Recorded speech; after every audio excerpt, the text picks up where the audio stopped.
జనసేనాని పవన్ కళ్యాణ్ వచ్చే ఎన్నికల్లో టీడీపీతో కలిసి పోటీ చేయనున్న సంగతి తెలిసిందే. ఇప్పటికే టీడీపీ అధినేత చంద్రబాబుతో సీట్ల కేటాయింపుపై పలుమార్లు పవన్ కళ్యాణ్ చర్చలు జరిపారు.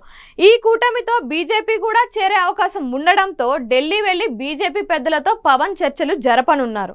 ఆ తర్వాత 3 పార్టీలు పోటీ చేసే స్థానాలపై స్పష్టత రానుంది.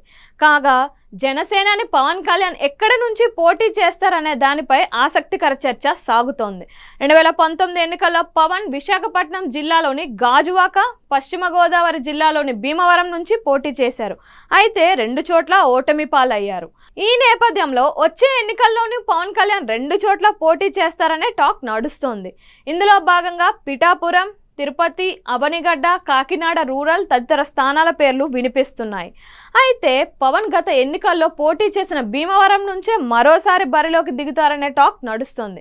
ఓడిన చోటే గెలుపొందాలనే లక్ష్యంతో పవన్ కళ్యాణ్ ఉన్నారని టాక్.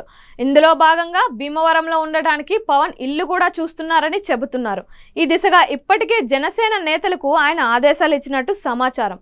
దీంతో జనసేన నేతలు పవన్ కళ్యాణ్ కోసం ఇల్లు వెతికే పనిలో ఉన్నారని సమాచారం.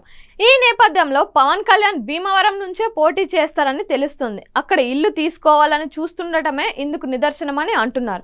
మరోవైపు వైసీపీ తరపున గ్రంథి శ్రీనివాస్ భీమవరం ఎమ్మెల్యేగా ఉన్నారు.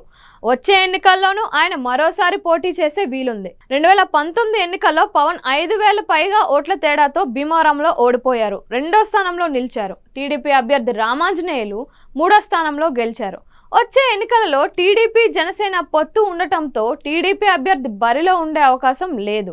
దీంతో జనసేన వైసీపీ మధ్య హోరాహోరీ పోరు తప్పదు.